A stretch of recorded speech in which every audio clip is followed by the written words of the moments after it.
मैं भविष्यवाणी कर रहा हूं आपके लिए, अपने हाथों को अपने सिर पर रखो और एक हाथ को उठाओ। आज इस मीटिंग के बाद, जब ये पूरी दुनिया फाइनेंशियल स्ट्रगल में चल रही है, आज इस मीटिंग के बाद परमेश्वर इसी हफ्ते के दौरान आपको फाइनेंशियली ब्लेस करेंगे जितना पहले कभी नहीं किया होगा। और आप समझ जाएंगे कि मैं जी उठने की मीटिंग को अटेंड करके आया हूं, मैं ग्रेस को लेके आया हूं। आपकी लाइफ आज के बाद सेम नहीं है, आमीन ऊंचा। आपके बच्चे सेम नहीं है, आमीन ऊंचा। लेकिन एक बात मैं आपसे बोलना चाहता हूं, ये अनॉइंटिंग, ये ग्रेस जेलसी को लेके आती है। जब लोग आपसे जेलसी करने लगेंगे तो याद कर लेना कि वो मसा जो आपके ऊपर है, जो यूसुफ के ऊपर जो अंग रखा था रंग बिरंगा, उसके भाइयों के पास वो नहीं था। आज से मैं देख रहा हूं परमेश्वर ने दूतों को भेजा है इस सेवकाई में आप लोगों के ऊपर, वो रंग बिरंगे अंग रखे आपके मोटों के ऊपर, आपके कंधों के ऊपर, आपके जीवन के ऊपर दे रहा है। आज से आप परमेश्वर के फेवरेट चाइल्ड हो गए।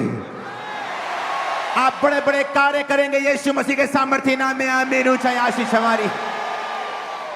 जी उठने का दिन मुबारक हो आप सबको यीशु मसीह के नाम में। हालेलुया।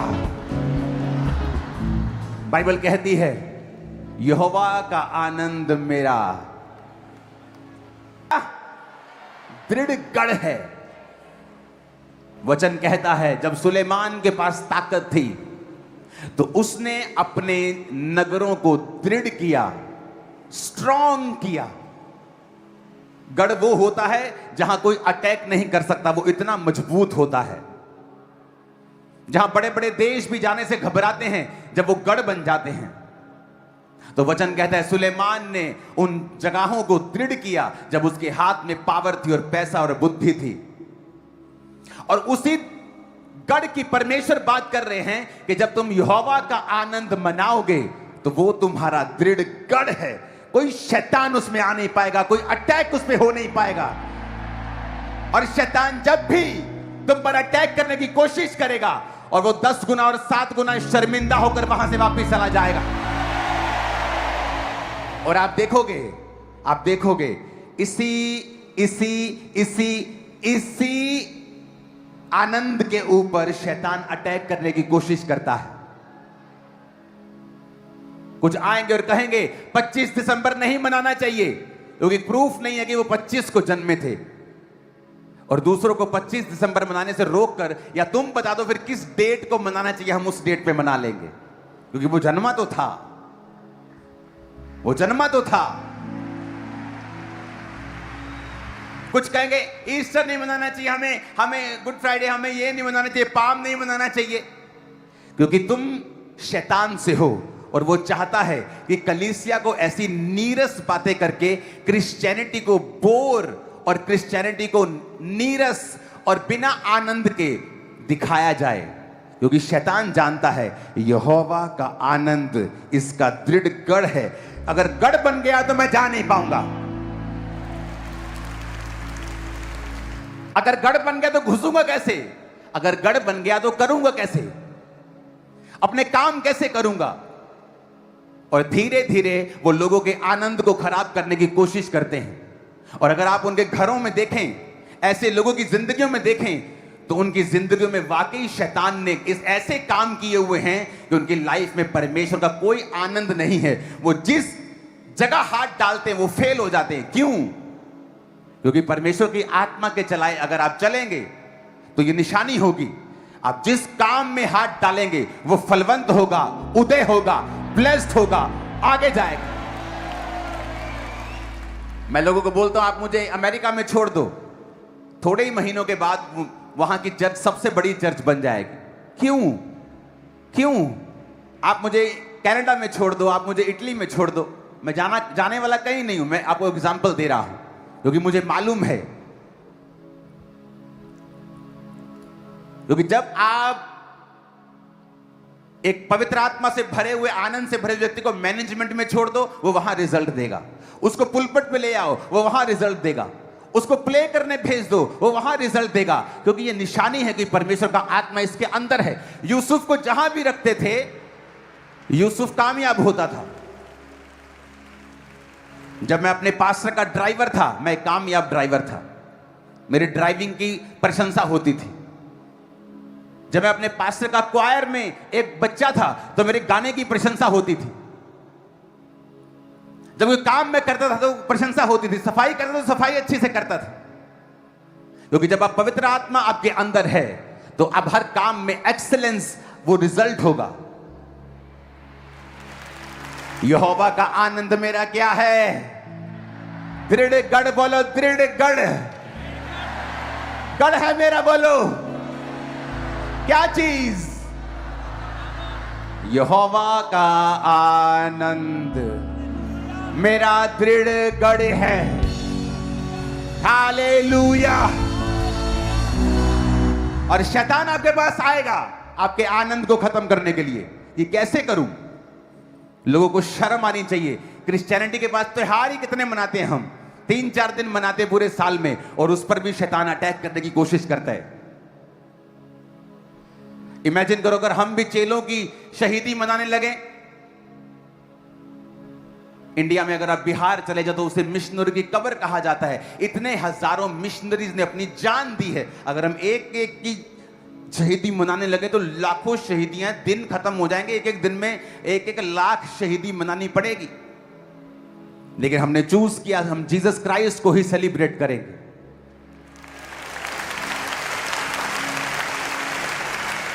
कि जीसस क्राइस्ट के बारे में ही बात करेंगे। इन दिनों में जब आप गुड फ्राइडे के चीजों को देखते हैं, आप चर्च में होते हैं, प्रचारक चर्च में होता है,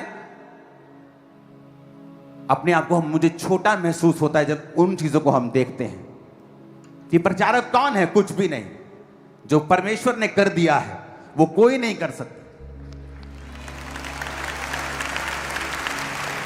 और शैतान आता है आपके आनंद को खराब करने के लिए। 25 ਨੂੰ नहीं जम्या यीशु, दिखाओ किथे जम्या 25 ਨੂੰ। फिर कदों जम्या? तू दस दे कदों जम्या, वो उदों मना लांगे। तू दस दे जम्या सी कि नहीं? हाँ हाँ जम्या सी। 25 ਨੂੰ नहीं, कदों? क्रिसमस कभी 25 दिसंबर को नहीं बोलता। क्राइस्ट मास का मतलब है क्राइस्ट का महीना। कितने मेरी बात को समझ रहे हैं? यहोवा का आनंद मेरा जब दृढ़ गढ़ बन जाएगा तो शैतान आएगा मुक्का मारने, अंदर घुस जाऊं, पर जैसे ही घुसेगा करंट लगेगा उसको, क्योंकि दृढ़ गढ़ बन चुका है। जब आप ऐसे विश्वासियों को देखते हैं जिनके जीवन में आनंद नहीं है, जो क्रिश्चियनिटी को ऐसे प्रूफ करते हैं कि आपको सिर्फ रोना धोना ही है, बस फटे कपड़े डाल लो। जीसस क्राइस्ट का कपड़ा इतना महंगा था जो डाला था कि चिट्ठियां डालकर, बड़े बड़े जो कैदी थे उनको चिट्ठियां डालकर उसका बंटवारा करना पड़ा कि चिट्ठी डाल लेते हैं। कपड़ा महंगा था, वो बिना सीन के वो कुर्ता था, बिना सीन के, महंगी चीज थी। इसका मतलब ये नहीं आप महंगे कपड़े डालो। मैं आपको बता रहा हूं कि क्रिश्चियनिटी कड़वा घूंट पीना भी है, लेकिन वो कलेश और कड़वा घूंट छोटा है और आनंद लाखों गुना बड़ा है। महिमा लाखों गुना बड़ी है, गवाही लाखों गुना बड़ी है, जो आज आप और आपका परिवार यहां से लेके जा रहे हो इन जीसस नेम। और सारी शैतान की योजनाएं आपकी लाइफ और जिंदगी से नाश होती हैं आज इन जीसस नेम। क्रिश्चियनिटी दुखों का प्याला भी है, लेकिन बाइबल कहती है तुम्हारा हल्का सा कलेश अनंत महिमा को पैदा करता है। यीशु मसीह का एक दिन का कलेश जो शुक्रवार को उसके साथ किया गया, आज तक उस महिमा को पैदा कर रहा है, आज तक और हजारों सालों तक वो करता ही जाएगा, जब तक वो आएगा नहीं। और उसके बाद भी जब वो स्वर्ग में होगा, स्वर्ग में भी हम यीशु मसीह को देखेंगे, उसके हाथों को देखेंगे जो कील ठुकवाए थे, उसके पांव को देखेंगे, क्योंकि पवित्र आत्मा ने उसके हाथों और पांव को यीशु मसीह की रिक्वेस्ट के ऊपर हील नहीं किया, हाथों और पांव के छेदों को वैसे ही रहने दिया, ताकि जब भी हम स्वर्ग में यीशु मसीह को देखें तो याद करें कि ये मेरे लिए मारा गया था, गाड़ा गया था और तीसरे दिन मुर्दों में से जी उठा था। Hallelujah, hallelujah. वो गाय को बच्चा होता है ना, तो बच्चा कई बार ऐसा लगता है मर गया, लेकिन थोड़ी देर में बच्चा उठ जाता है ना, तो सब खुश होते, वो उठ गया। गाय के बच्चे पे तुम, उसके उठने पर तुम खुशी मना सकते हो, कुत्ते के बच्चे के उठने पर खुशी मना सकते हो। और तुम कौन हो बेवकूफ लोग जो ईस्टर पर यीशु मसीह के मुर्दों में से जी उठने की, और गलती नहीं लगेगी, यीशु मसीह को क्रूस पे से उतार दिया, 2-3 घंटे शायद इसमें जान थी, और 2-3 दिन बाद वो जी, शुक्रवार शाम का मरा, शुक्रवार रात, शनिवार सुबह, शनिवार रात उसके हाथ के ऊपर नेजा मार के अंदर तक घुसा के चेक किया गया था, और अब वो जी उठा है। सुनो, आज तालियां बजाने का दिन नहीं है, आज नाचने का दिन नहीं है, आज चिल्लाने का दिन है, शाउट करने का दिन है। हालेलुया, आज शाउट करने का दिन है, मैंने कहा। हालेलुया,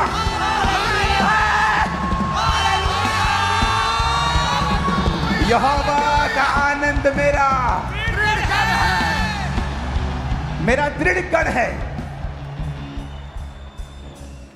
शैतान तेरी योजना क्रिश्चियनिटी के ऊपर आनंद मनाने लगी, यीशु के नाम में खामरा चर्च कैंसिल करती है। हालेलुया। वो शुक्रवार था, आपका भी शुक्रवार होता है जब आप दुखों में होते हैं, लेकिन आपका संडे आज है, इस तरह यीशु का संडे था, आपका भी संडे आ चुका है। जब लोग आपको जी उठा हुआ देखेंगे, फाइनेंस में, लाइफ में, सेहत में, बीमारियों से, कर्जों से, पारिवारिक ट्रबल से, मैरिज ट्रबल से, एक्सीडेंट से, वो आपको जी उठा हुआ देखेंगे यीशु के नाम में। Hallelujah, hallelujah.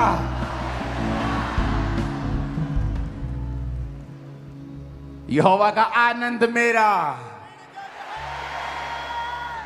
तो समझ लो, जब तुम, शैतान तुमको आनंद करने से रोक रहा है, नाचने से रोक रहा है, तो समझ लो उसके पीछे एक शैतानी आत्मा है, क्योंकि वो चाहता है कि अगर तुम क्रिश्चियन बन ही गए हो तो 100 गुना फल ना लाओ। तुमको रोके 60 पे, 30 पे, उससे भी कम रोक सकते हैं तो रोक लो। और जीसस ने कहा जो 100 गुना वाले भी हैं, 60 वाले भी हैं, 30 वाले भी हैं। मैंने दुखों को सहा, डिप्रेशन को सहा, हां सहा, बीमारियों को, दुखों को, शैतान के अटैक्स को, रिजेक्शन को, फैमिली रिजेक्शन, बेस्ट फ्रेंड्स की रिजेक्शन, सब सहा। लेकिन आज जो ग्लोरी मेरी लाइफ के ऊपर है, वो उस दुख से कहीं अधिक है, कहीं लाखों गुना, हजारों गुना, करोड़ों गुना ज्यादा है। आमीन, आमीन। खुश हो कि नहीं आज? नहीं, मुझे नहीं लग रहा तुम खुश हो। Hallelujah, hallelujah. किसने कहा आज सिर्फ हम नाचेंगे या सिर्फ तालियां बजाएंगे, ओ यीशु जी उठे, यीशु जी? नो नो नो, आज तो कमले है ना, जमीन को पीट दो आज, तालियां बजा बजा के। आज ऐसा दिन है, आज वो दिन है। सुनो, आपको 2 तरह के लोग मिलेंगे। एक वो जो उस पापिन की तरह है जिसने अपने बालों से यीशु मसीह के पैरों को पोंछा, आंसुओं से उसके पैरों को भिगाया। और एक वो था जो अपने आप को धर्मी समझता था और ये कह रहा था, क्या यीशु को मालूम नहीं है ये कैसी औरत है? तो यीशु ने कहा, एक व्यक्ति का 50,000 कर्जा माफ हुआ और एक व्यक्ति का 500 रुपए माफ हुआ, कौन ज्यादा खुश होगा? जिसका 50,000 हुआ। हम 50,000 वाले हैं, तो हमारा खुश होना ज्यादा लाजमी है। वो 500 वाले हैं, उनका दुखी होना बनता है। हम 50,000 वाले हैं, हम बड़े पापी थे, बड़े नशेड़ी थे, बड़ा गुनहगार थे, हम ज्यादा खुश हैं क्योंकि यीशु ने हमारा ज्यादा माफ किया है। आओ आनंद मनाए, आओ अपना गढ़ बनाए, आओ ऐसा गढ़ बनाए कि शैतान जब ठोकर मारे तो उसका पैर फ्रैक्चर हो जाए, जब वो मुक्का मारे उसका हाथ फ्रैक्चर हो जाए। आनंदित होते हुए। ये आनंद उनके पास नहीं, जो बड़ी बड़ी दुनिया की कंपनीज में जॉब करके करोड़ों कमाते हैं, लेकिन ये आनंद आपको इस सेवकाई में मिल जाएगा, जो थोड़े से पैसों पर इस सेवकाई कर रहा है, जो हर एक चीज का सेक्रीफाइस कर रहा है, क्योंकि ये आनंद उन लोगों के पास भी नहीं है। ये आनंद आपके पास है, ये आनंद मेरे पास है, ये आनंद टीम के पास है। और आमीन ऊंचे वाला चाहिए चर्च। मैं आपको प्रीच करने आज नहीं आया हूं, मैं आपको बताने के लिए आया हूं कि यीशु मसीह जी उठे हैं। ओ हालेलुया हालेलुया हालेलुया।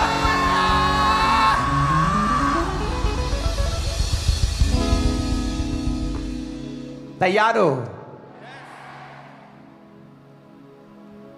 मैंने कहा तैयार हो क्या? अपने पड़ोसी को बोलो, यहोवा का आनंद मेरा दृढ़ गढ़ है, तो मैं तो रुकने वाला नहीं हूं और मैं आनंद मनाने वाला हूं। आमीन आमीन। शैतान जब आपको हंसता हुआ देखता है और आनंद मनाता हुआ देखता है, वो पैरालाइज हो जाता है उसी वेले, उसी वक्त।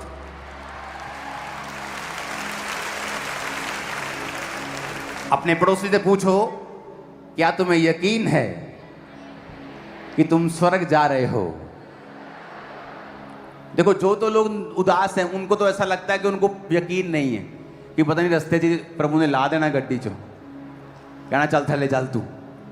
अगर तो मुझे पता है कि मैं स्वर्ग जा रहा हूं, अगर यीशु आज रात लेने आ जाए, आज 10 साल बाद या 50 साल बाद या 60 साल बाद, क्या आपको पता है स्वर्ग जा रहे हैं कि नहीं? बपतिस्मा ले लिया है? नहीं लिया तो आज लेना है, क्योंकि अगले संडे स्पेशल प्रभु भोज है और एक स्पेशल मीटिंग है।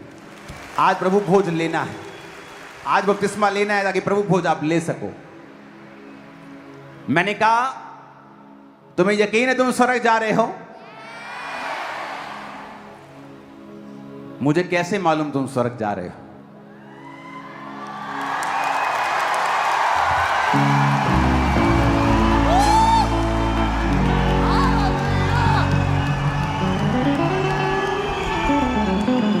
तुम्हारा आनंद बताएगा तुम स्वर्ग जा रहे हो।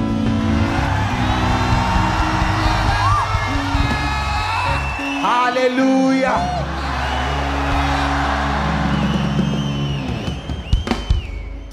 कुछ लोग आत्मिक रूप से जब बीमार हो जाते हैं, उनका आनंद खत्म हो जाता है और वो पूरी कोशिश करते हैं। आप देखो, कोई व्यक्ति जब एक मैरिज में फेल हो जाता है ना, तो आप उसके पास जब बैठेंगे, वो आपको यही सलाह देगा कि शादी मत करना। और जब एक व्यक्ति का जीवन आनंद खत्म हो जाता है ना, वो यही सलाह देता है कि तुम भी आनंदित मत रहना, क्योंकि जैसा कोई व्यक्ति खुद आप होता है, वैसी ही बातें वो अपने मन से कहता है। ये बात नहीं है कि जिनकी शादी टूटी वो पापी हैं, मैं उनका एक्सपीरियंस बता रहा हूं, संसारिक एक्सपीरियंस, कि उनका अच्छा नहीं हुआ। So sorry for that. कोई घूमने गया, उस समय उसका एक्सपीरियंस अच्छा नहीं हुआ, ब्लॉग बना के बोलता है यहां मत आना। कईयों का अच्छा हुआ लेकिन कईयों का नहीं हुआ, तो हर एक व्यक्ति अपने एक्सपीरियंस से बोलता है, लेकिन सच्चाई कुछ और है। और हम पढ़ेंगे लूका 24 उसकी 13 आयत से। ये उस समय की बात है जो आपने प्ले देखा कि जीसस क्राइस्ट को पकड़ा, और मैंने आपको पाम संडे के दिन बताया था कि वो रोमी साम्राज्य के नीचे वो कैसे आए। और उसके बाद जब रोमी साम्राज्य के नीचे जीसस क्राइस्ट को 30 साल हुए, जब 90 साल हो गए थे, तो लोगों को ये आस थी कि प्रभु यीशु मसीह हमारा राजा बनेगा और हमें रोमी शासन से छुड़ाएगा। और इसी आस में बहुत से लोग यीशु मसीह का स्वागत कर रहे थे जब वो यरूशलेम में आए। लेकिन जब वो पकड़वा दिए गए तो लोगों को लगा कि यीशु ने हमें धोखा टाइप दे दिया है, क्योंकि हमें तो ये लगा था कि जिस तरह बाकी राजे न्यायी, शाऊल दाऊद के जैसे, गिदौन के जैसे हमें छुड़ाते आए हैं, ये हमें छुड़ाने के लिए आया है। ये तो मिरेकल भी करता था, ये तो लोगों को खाना भी खिलाता था, ये तो 5,000 पुरुषों को, 20,000 लोगों को खाना इसने चंद रोटियों से खिला दिया। 5 रोटियों से इतने लोगों को खाना खिला दिया, थोड़ी सी मछलियों से सभी का पेट भर दिया। तो जब उन्हें लगा कि हमारी आस पूरी नहीं हुई, तो वही लोग कहने लगे कि नहीं, ये अपने आप को छुड़ा नहीं रहा, इसने तो सरेंडर कर दिया इस रोमी साम्राज्य के सामने। तो वो कहने लगे इसे क्रूस पर चढ़ाओ। लेकिन जो लोग परमेश्वर को सच में जानते थे, वो ये जानते थे कि प्रभु यीशु मसीह राजा बनने के लिए नहीं आए हैं। बहुत बार बाइबल कहती है जब यीशु मसीह बड़े बड़े मिरेकल दिखाते थे और बड़ी बड़ी रोटियां खिलाते थे लोगों को, तो लिखा लोग उसे राजा बनाने के लिए, पकड़ने के लिए आते थे। और जैसे यीशु को मालूम होता था कि ये पॉलिटिकली मुझे इस्तेमाल करना चाहते हैं, यीशु मसीह उनके बीच से निकलकर चले जाते थे और प्रार्थना करने के लिए निकल जाया करते थे। और जब यीशु मसीह को पकड़ लिया गया वीरवार के दिन, और जब पकड़ के राजा के सामने लेके गए, तो राजा ने कहा जितने इल्जाम तुझ पे लग रहे हैं कोई प्रूफ नहीं है, तू मुंह से ही कह दे बस कि ये झूठ है, मुझे तुझे छोड़ना पड़ेगा। लेकिन यीशु ने कहा मैंने अपने मर्जी से अपने आप को इनके हाथों में दिया है ताकि वचन पूरा हो कि एक भविष्यद्वक्ता, जिस तरह मूसा ने सांप को क्रूस पर चढ़ाया है, एक भविष्यद्वक्ता मारा जाएगा और पाप को क्रूस के ऊपर खत्म कर देगा। मैं वो काम करने के लिए आया हूं। और यीशु मसीह को मारा गया, गाड़ा गया, और जब वो मर गए और जब उनको कब्र में रखा गया, ये तब की बात है, ये संडे की बात है जब प्रभु यीशु मसीह उस कब्र से जी उठे। तो उस वचन को हम पढ़ेंगे। जी उठने के बाद एक घटना होती है, लूका 24 उसकी 13 आयत में। उसी दिन उनमें से 2 जन इमाउस नामक एक गांव को जा रहे थे, जो यरूशलेम से कोई 7 मील की दूरी पर था। वे इन सब बातों पर जो हुई थी आपस में बातचीत करते जा रहे थे। और जब वे आपस में बातचीत और पूछताछ कर रहे थे, तो यीशु आसपास आकर उनके साथ हो लिया, परंतु उनकी आंखें ऐसी बंद कर दी गई थी कि उसे पहचान ना सके। उसने उनसे पूछा, ये क्या? आप अगर फोटो दिखाना चाहते हैं तो कृपया बड़ी दिखाएं, साइडों की चीजें खत्म करें। आई थिंक आपको समझाया गया था किस तरह दिखाना है। आप, मुझे लगा था शायद आपको समझ आ गई। 2 व्यक्ति यरूशलेम से 7 मील की दूरी पर यीशु की बातें करते हुए जा रहे थे, और जब वो बातें कर रहे थे प्रभु यीशु मसीह उनमें मिल गए आके। और पता वो क्या बोलने लगे? 18 आयत को पढ़ेंगे। यह सुनकर उनमें से क्लियोपास नामक एक व्यक्ति ने कहा, क्या तू यरूशलेम में अकेला परदेसी है, जो नहीं जानता कि इन दिनों में उसमें क्या क्या हुआ है? उसने उनसे पूछा, कौन सी बातें? उन्होंने उससे कहा, यीशु नासरी के विषय में, जो परमेश्वर और सब लोगों के निकट काम और वचन में सामर्थी भविष्यद्वक्ता था। और प्रधान याजकों और हमारे सरदारों ने उसे पकड़वा दिया कि उस पर मृत्यु की आज्ञा दी जाए और उसे क्रूस पर चढ़वाया, परंतु हमें आशा थी कि यही इज़राइल को छुटकारा देगा। देखो आम लोगों की बातें हो रही हैं, ये आम लोग थे। कहते हमें आशा थी कि वही इज़राइल को छुटकारा देगा, पर कहते वो तो पकड़वा दिया गया और वो मार दिया गया, वो तो कमजोर सा निकला। वो आपस में बात कर रहे थे कि यार बाइबल में तो लिखा है कि हमारा राजा गधे के बच्चे के ऊपर आएगा और हमें छुड़ाएगा, पर वो तो मर गया। हमें तो आशा थी कि वो इज़राइल को छुटकारा देगा। हम 90 साल से रोमी शासन के नीचे हैं। एक देश जब 90 साल से किसी दूसरे देश के अधीन होता है तो वो दूसरा देश उसे चूस लेता है पूरा।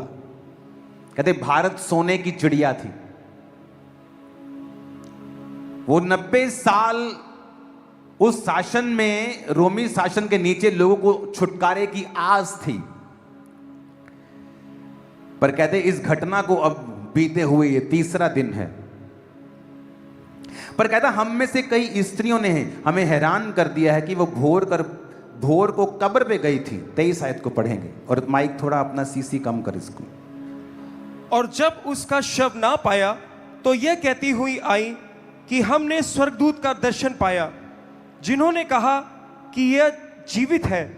तब हमारे साथियों में से कई एक कब्र पर आए और जैसा स्त्रियों ने कहा था वैसा ही पाया, परंतु उसको न देखा। तब उसने उनसे कहा, हे निर्बुद्धियों। अब जब वो कब्र पे गई लिखा औरतें, तो उन्होंने वहां पे दूत को देखा और दूत ने कहा, तुम जीवितों को मुर्दों हुओं में से क्यों ढूंढ रही हो? क्या तुम्हें नहीं पता कि वो अपने वचन के अनुसार जी उठा है? कहते ऐसी स्त्रियां ऐसी बातें कर रही हैं। अब ये भरमाने वाली बातें हैं कि सच में ऐसा हुआ है, क्योंकि वो तो बड़ा पावरलेस लग रहा था सरकार के हाथ में। अब जीसस क्राइस्ट जवाब देते हैं 25 आयत में, तब यीशु ने उनसे कहा, हे निर्बुद्धियों और भविष्यद्वक्ताओं की सब बात पर विश्वास करने में मंदमतियों, क्या अवश्य ना था कि मसीह ये दुख उठाकर अपनी महिमा में प्रवेश करे? 27 आयत से पढ़ेंगे। तब उसने मूसा से और सब भविष्यद्वक्ताओं से आरंभ करके सारे पवित्र शास्त्र में से अपने विषय में लिखी बातों का अर्थ उन्हें समझा दिया। इतने में वे उस गांव के पास पहुंचे जहां वे जा रहे थे, और उसके ढंग से ऐसा जान पड़ा कि वह आगे बढ़ना चाहता है, परंतु उन्होंने यह कहकर उसे रोका, हमारे साथ रह, क्योंकि संध्या हो चली है और दिन अब बहुत ढल गया है। तब वह उनके साथ रहने के लिए भीतर गया। जब वह उनके साथ भोजन करने बैठा तो उसने रोटी लेकर धन्यवाद किया और उसे तोड़कर उनको देने लगा। तब उनकी आंखें खुल गई और उन्होंने उसे देखा, पहचान। जब वो जीसस क्राइस्ट ये बातें करने में जब जा रहे थे, तो जीसस ने कहा, ए निर्बुद्धियों, हे कम दिमाग वालों, क्या तुम नहीं जानते थे कि भविष्यद्वक्ताओं की पुस्तक में यह लिखा है कि मसीह तीसरे दिन मुर्दों में से जी उठेगा? और वो उनको बताता जा रहा था, लेकिन परमेश्वर ने उनकी आंखों को खुद बंद कर दिया था कि वो उसको पहचाने नहीं। और जब यीशु मसीह जा रहे थे तो वो भले आदमी थे, कहते अब तू कहाँ जा रहा है भाई, रात हो गई है, हमारे साथ रुक जा। रात को लोग सफर नहीं पुराने टाइम में करते थे, रात को सफर करना मना था, रात को सेफ नहीं था, रात को स्ट्रीट लाइट्स नहीं होती थी, सफर नहीं करते थे लोग। तो उसने कहा रात को हमारे पास रुक जा। और लिखा, जब रात को वो रोटी तोड़ रहा था तो उन्होंने यीशु मसीह के रोटी तोड़ते हुए उन हाथों को जब देखा तो पहचान गए ये परमेश्वर है। और जैसे ही उन्होंने पहचान लिया, वो उनकी आंखों से छुप गायब हो गया। जैसे वो यीशु मसीह गायब हुए उनकी आंखों से, क्योंकि अब प्रभु यीशु मसीह सिर्फ इंसान के रूप में नहीं थे, अब वो इंसान भी थे और परमेश्वर के उस डिवाइन रूप में भी आ चुके थे। वो गायब हुए और वो इम्वाइस के आदमी भागे चेलों के पास, और चेलों को उन्होंने कहा कि हमने यीशु मसीह को देखा है। चेले भी ये सुन रहे थे कि हमने भी यीशु मसीह को देखा है। और फिर थोमा कहता है, मैं तो जब तक उसके डाल ना लूंगा, उसकी पंजर में उंगलियां ना डाल लूंगा, तब तक मैं कदापि विश्वास नहीं करूंगा। फिर परमेश्वर थोमा को दिखाई दे। बाइबल कहती, जब अब यूहन्ना 21 से पढ़ते हैं, तो वो फिर दिखाई दिए तीसरी बार पतरस को, जब वो नाव पर गया मछलियां पकड़ने के लिए। और जब कुछ नहीं पकड़ा तो परमेश्वर फिर उसके पास आके खड़े हुए और कहा, दाहिनी और जाल डालो तो तुम बहुत सी मछलियां पकड़ लाओगे। जब दाहिनी और जाल डाला तो फिर 153 बड़ी मछलियां पकड़ी। इतनी ज्यादा कैच हुआ कि वो पहचान गए कि ये फिर से यीशु मसीह ही है। पतरस को अपनी पुरानी जिंदगी फिर याद आ गई। अब परमेश्वर पतरस के पास आके कहते हैं, पतरस क्या तू इन सब से बढ़ के मुझसे प्यार करता है? क्योंकि अब ये तीसरा समय था जब परमेश्वर चेलों को दिखाई दिए थे जी उठने के बाद। पहली बार जब वो चेलों को दिखाई दिए, जो प्ले में आपने देखा, तब थोमा वहां पे नहीं था। दूसरी बार वो थोमा के साथ दिखाई दिए, वो बीच में एकदम से प्रकट हो जाते थे, एकदम से आ जाते थे, बेल से नहीं आते थे, अभी दीवार से नहीं आते, सीधा प्रकट होते थे अब। और 2 बार दिखाई देने के बाद तीसरी बार वो उनको झील पर दिखाई देते हैं और पतरस से कहते हैं, पतरस क्या तुम मुझसे इनसे बढ़ के प्यार करता है? उसने कहा हाँ। प्रभु ने कहा, मेरी मेमनों को चरा। दूसरी बार प्रभु ने पूछा, हे पतरस क्या तू सचमुच मुझसे इनसे बढ़ के प्यार करता है? हाँ प्रभु, मेरी भेड़ों की रखवाली कर। तीसरी बार प्रभु ने फिर पूछा, क्या तू सचमुच मुझसे प्यार करता है? पतरस उदास हो गया, उसे लगा परमेश्वर को मुझ पे डाउट हो गया है, क्योंकि मैंने 3 बार इसका इनकार किया था। लेकिन परमेश्वर उस कर्ज को खत्म कर रहे थे जो पतरस के ऊपर उसका 3 बार इनकार करने से आया था। और इसलिए प्रभु यीशु मसीह 3 बार उसका इकरार करवा रहे थे कि हाँ मैं तुझसे प्यार करता हूं, हाँ मैं तुझसे प्यार करता हूं, हाँ मैं तुझसे प्यार करता हूं, अब मेरी भेड़ों को चरा। जब प्रभु यीशु मसीह मुर्दों में से जी उठे तो उसने कहा, जाओ चेलों से और पतरस से कहो, क्योंकि पतरस उस समय परमेश्वर का चेला नहीं रह गया था। पतरस ने खुद अपने मुंह से कहा था, लानत हो जो इसे जानता हो, मैं इसे नहीं जानता। तो प्रभु यीशु मसीह जो आपके जब पापी थे वो तब आपसे प्यार करता है। उसने गुस्सा नहीं किया, उसने लानत नहीं भेजी। पतरस के पास गया और 3 बार इनकार के बदले 3 बार उससे इकरार करवाया। हालेलुया। जब आप गिफ्ट भूल जाते हैं ना वाइफ को देना, फिर वो कहती है मैंने 2 गिफ्ट लेना है अभी, तो वो काम किया उसने कि यीशु ने 3 बार उसको बोला तूने मेरा इनकार किया था, 3 बार मेरा इकरार कर। अगर आप ईस्टर को देखेंगे, रेजरेक्शन डे को देखेंगे, तो ये हमें रिस्टोर करता है, हमें जीवित करता है, जिंदा करता है। किसने पाप किया पहले? औरत ने। औरत की वैल्यू को परमेश्वर ने डाउन किया, उसके पीड़ा को बढ़ाया, आदमी को डाउन किया। उसने औरत की बात को सुना, सांप को श्रापित किया कि वो शैतान के द्वारा इस्तेमाल हुआ। हालांकि सांप परमेश्वर ने बनाया था, शैतान नहीं है सांप, लेकिन उसको शैतान ने इस्तेमाल किया, श्रापित हुआ। हवा श्रापित, आदम श्रापित। औरतों के ऊपर जुल्म होने लगे, औरतों को कल्प्रिट समझा जाने लगा, उन्हें अलग अलग तरह की ताड़नाओं से गुजरना पड़ा। और जब यीशु मसीह मुर्दों में से जी उठे, जो पाप आदम और हवा के कारण जो डिसग्रेस औरत और आदमी की जिंदगी में आई थी, परमेश्वर ने उस डिसग्रेस को ग्रेस में बदला और सबसे पहले अपने जी उठने का समाचार उसने औरतों को दिया और कहा, जाओ चेलों को बताओ कि मैं जी उठा हूं, जाओ। आज इसीलिए जो औरत जीसस क्राइस्ट पे यकीन करती है, जो औरत अपना जीवन परमेश्वर को दे देती है, परमेश्वर उसकी इज्जत को बढ़ाता है। उसके परिवार में, उसके पति के सामने, उसके लोगों के सामने उसकी इज्जत बढ़ती है। उसके बच्चों के सामने उसका पति उसका आदर करता है। क्यों? क्योंकि वो परमेश्वर की है। परमेश्वर ने औरतों की वैल्यू को ऊंचा किया। ईस्टर एक मैसेज था कि जिस औरत को बोलने का अधिकार नहीं था, अब जीसस ने कहा तुम जाके बताओ कि जब प्रभु आज्ञा देता है तो शुभ समाचार सुनाने वालियों की बड़ी सेना हो जाती। औरत की पोजीशन को परमेश्वर ने ऊंचा किया, उसकी जिंदगी के श्रापों को खत्म किया। और वो गई और उन्होंने प्रचार किया, चेलों को बताया। चेले भागते हुए गए। एक चेला तो इतना डर रहा था कि कब्र के अंदर नहीं गया, लेकिन पतरस दलेर आदमी था, वो गया भाग के कब्र के अंदर पहले और देखा कि यीशु मसीह वहां नहीं। जब वो जी उठा, आपकी आस जी उठी, आपकी आत्मिक जिंदगियां जी उठी, आपके शरीर जी उठे, आपके कैरियर जी उठे। जो कुछ मरा हुआ है, जब वो जी उठा, आप जी उठे। आमीन। ऊंचा आशीष हमारी है। Hallelujah, hallelujah.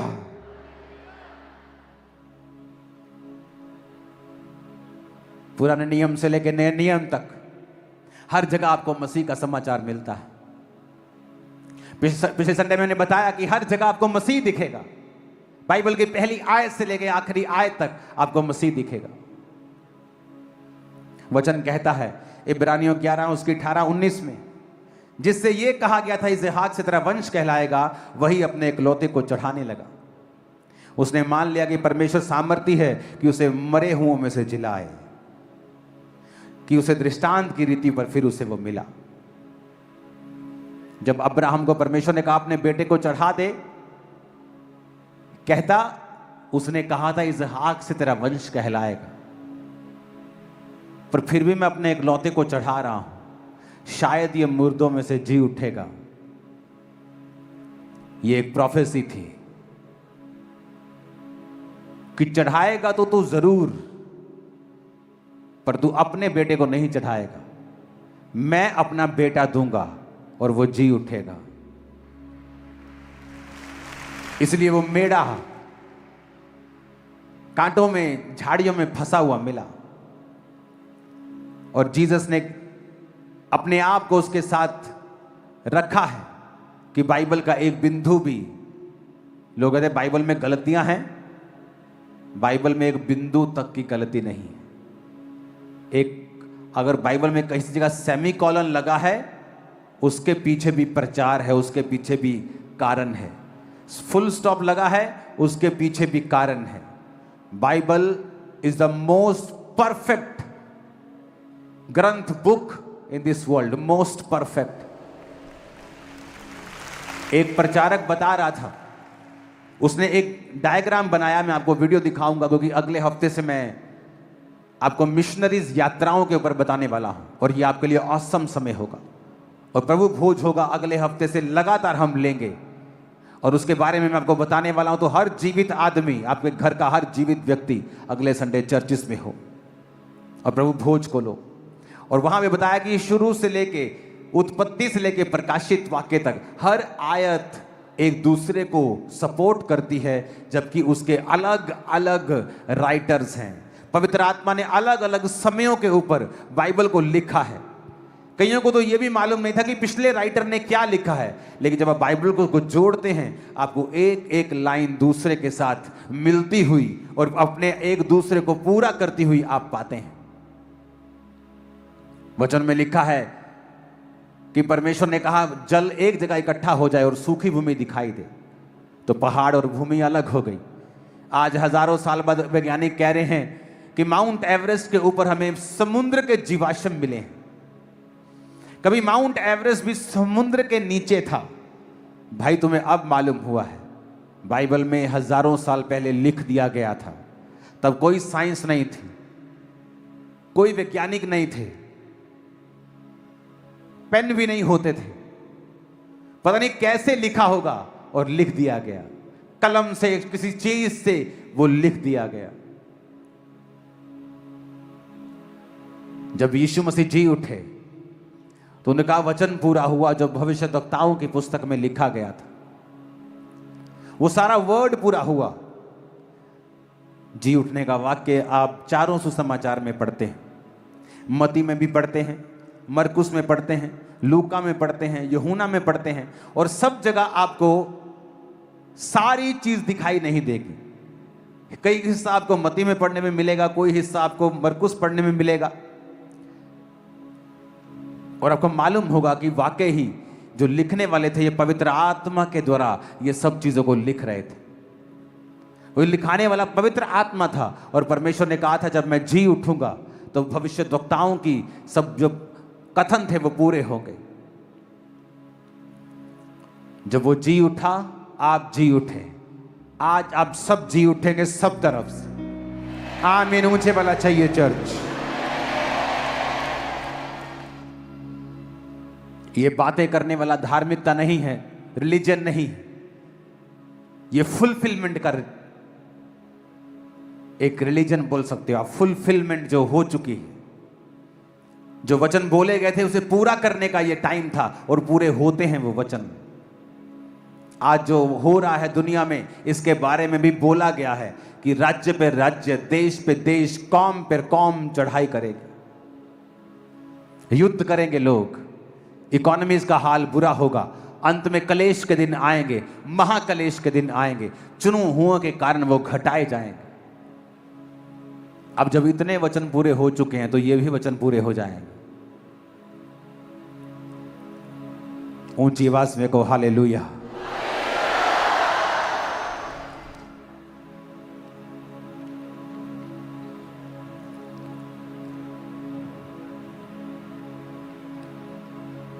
यूहन्ना 14 उसकी 19 आयत में लिखा है, थोड़ी देर रह गई है कि फिर संसार मुझे ना देखेगा, परंतु तुम मुझे देखोगे, इसलिए कि मैं जीवित हूं, तुम भी जीवित रहोगे।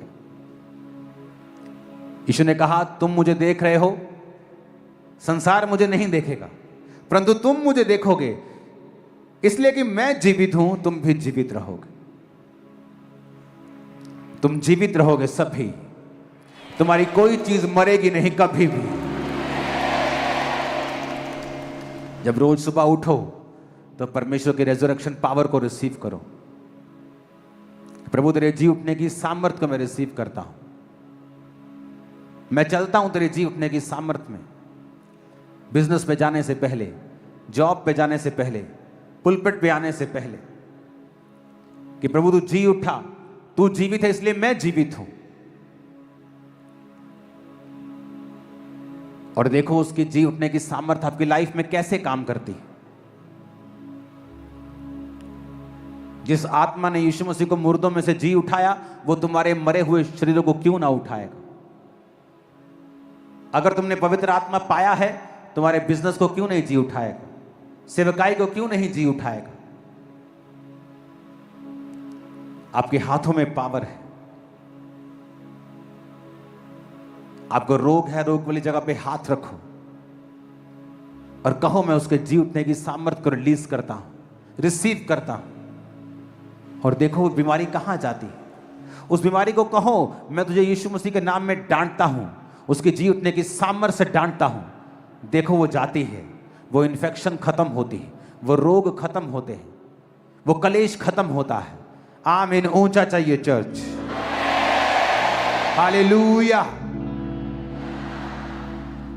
और जीसस ने कहा आप जाओ, सब जातियों को ये बातें मानना सिखाओ, जो मैं तुम्हें सिखाया है सब लोगों को सिखाओ। विश्वास करने वालों में चिन्ह होंगे, वो दुष्ट आत्माओं को निकालेंगे, सांपों को उठा लेंगे, नाशक वस्तुएं उनका नुकसान न कर पाएंगी, शैतान उनका नुकसान न कर पाएगा। आज जो आप बीमारियों को जाता देखते हो, सालों साल जब लोगों की आस खत्म हो जाती है, दवाइयां खा लेते हैं, सब कुछ कर लेते हैं, और तब सडनली जिनकी लाइफ में जब मिरेकल होता है, उन्हें पता होता है कि ये परमेश्वर ने मेरी जिंदगी में इसे किया है। आज जब प्रेयर हो रही होगी, मेरा बिलीव है कि वो जी उठने की सामर्थ्य से वो सब चीजें जो मुर्दा हैं आपकी लाइफ से आज ही जी उठेगी। आमीन। और यीशु ने क्या कहा था, मरकुस 16 को हम पढ़ेंगे। जब सब्त का दिन बीत गया तो मरियम मगदलिनी, याकूब की माता मरियम और सलोमी ने सुगंधित वस्तुएं मोल ली। 15 आयत से पढ़ेंगे। और उसने उनसे पूछा, तुम सारे जगत में जाकर सारी सृष्टि के लोगों को सुसमाचार प्रचार करो। जो विश्वास करे और बपतिस्मा ले उसी का उद्धार होगा, परंतु जो विश्वास न करेगा वह दोषी ठहराया जाएगा। परमेश्वर ने कहा जो विश्वास करे और बपतिस्मा ले उसी का उद्धार होगा। बपतिस्मे के बिना भी परमेश्वर ने उद्धार कर दिया था। उस कैदी का, उस मौत की सजा पाए हुए डाकू का जो उसके साथ क्रूस के ऊपर था। लेकिन आप तो क्रूस के ऊपर नहीं हैं, आपके पास तो समय है, आप बपतिस्मा ले सकते हैं। और विश्वास करेगा और बपतिस्मा लेगा उसी का उद्धार होगा। जो विश्वास नहीं करेगा वो दोषी ठहराया जाएगा। माएं रो रही थी जब यीशु मसीह को चढ़ाया जा रहा था क्रूस पे। उसने कहा मेरे लिए नहीं, अपने और अपने बालकों के लिए रोवो। पता है क्यों? क्योंकि जिन लोगों ने जीसस पे विश्वास नहीं किया, वो सदूकी, फरीसी, उनके परिवार, क्योंकि यीशु मसीह के जी उठने के कुछ 3-4 दशक बाद उस भवन को फिर नाश कर दिया गया और यहूदी कौम को बहुत प्रताड़ित करके उनका नाश किया गया। जो आज यरूशलेम में आप वेस्टर्न वॉल देखते हो, भवन की वॉल देखते हो, वो तभी बची थी, उतनी बची थी बस। वो यीशु मसीह के समय के बाद ढाई गई थी। फिर से भवन ढा दिया गया था, क्योंकि परमेश्वर ने कहा था जो तुमने मेरे साथ किया है उसका बदला तुम और तुम्हारे परिवार उठाएंगे। आज भी जो यीशु को जानते हुए भी गुनाहों में है, पाप में है, उसने कहा जो विश्वास नहीं करेगा वो दोषी ठहराया जाएगा। एक बात को हमेशा याद रखो, मैं अपने लोगों से बहुत बात बोलता हूं कि जब आप परमेश्वर में जीते हैं और जीते जीते बिगड़ जाते हैं, आप व्यभिचार करने लगते हैं, आप चोरी करने लगते हैं, चर्च का पैसा चोरी करने लगते हैं, आप लोगों का पैसा चोरी करने लगते हैं, आप कब्जे करने लगते हैं। आप नहीं जानते आप एक बीज बो रहे हैं। जब दाऊद ने पाप किया तो उसका असर उसके परिवार के ऊपर हुआ और उसका बेटा उसका विरोधी हो गया। जब एक आदमी पाप करता है और विश्वास में बना नहीं रहता, फिर वो अपनी जिंदगी के चारों तरफ के सर्कमस्टेंसेस को काबू नहीं कर सकता। वो काबू नहीं कर सकता अपने बिजनेस को, ये किस तरह चलेगा और किस दिन क्या अटैक होगा। वो सेवकाई कर सकता है, मिरेकल कर सकता है, लेकिन उसके बाद अटैक को काबू नहीं कर सकता। मैंने नाइजीरिया में सेवकाइयां देखी हैं जो एक आदमी ने अपनी यंग एज में शुरू की और आज वो 80-80 साल के हो गए और अभी भी प्रचार करते हैं। लेकिन कुछ ऐसे भी हैं जो आए, प्रचार किया, चंगियाई की, करेक्टरलेस हो गए और परमेश्वर ने उनको उड़ा दिया। अगर वो फिर से करेक्टर में बन जाए तो परमेश्वर फिर से उनको लेके आ सकता है, क्योंकि वो सबसे प्यार करता है, वो किससे नफरत नहीं करता। लेकिन बाइबल कहती पाप हमें डिग्रेड डाउन करता है, डिस्ग्रेस करता है। जब एक आदमी पाप करता है, चोरी करता है, प्रभु के वचन के खिलाफ चलता है, तो वो अपने जीवन की परिस्थितियों को कंट्रोल फिर नहीं कर सकता। उसकी फैमिली अटैक के नीचे जाएगी, उसका फाइनेंस, उसकी बॉडी, उसका कुछ भी वो फिर कंट्रोल नहीं कर सकता। उसे वो सारे कोर्सेस लेने पड़ेंगे जो उसने पाप से खरीदे हैं। और यीशु ने कहा जो विश्वास करेगा और बपतिस्मा लेगा उसका उद्धार होगा। इसलिए विश्वास में बने रहना, बपतिस्मा लेना और फिर वैसा ही जीवन जीना जैसा यीशु ने कहा है। बपतिस्मा जब आप लेते हैं तो उसका मतलब है बैप्टिजो, इमर्स करना, पानी में इमर्स करना, डूब जाना। पानी के अंदर जाने का मतलब मैं अपने गुनाहों के लिए मारा गया। ये कोई धर्म परिवर्तन नहीं है। बैप्टिज्म का मतलब है जब पानी के अंदर जाने का मतलब मैं अपने आप के लिए मर गया, ये मेरी कब्र है, और जब पानी से बाहर आया तो मैं जी उठा यीशु के लिए, जिस तरह यीशु जी उठे।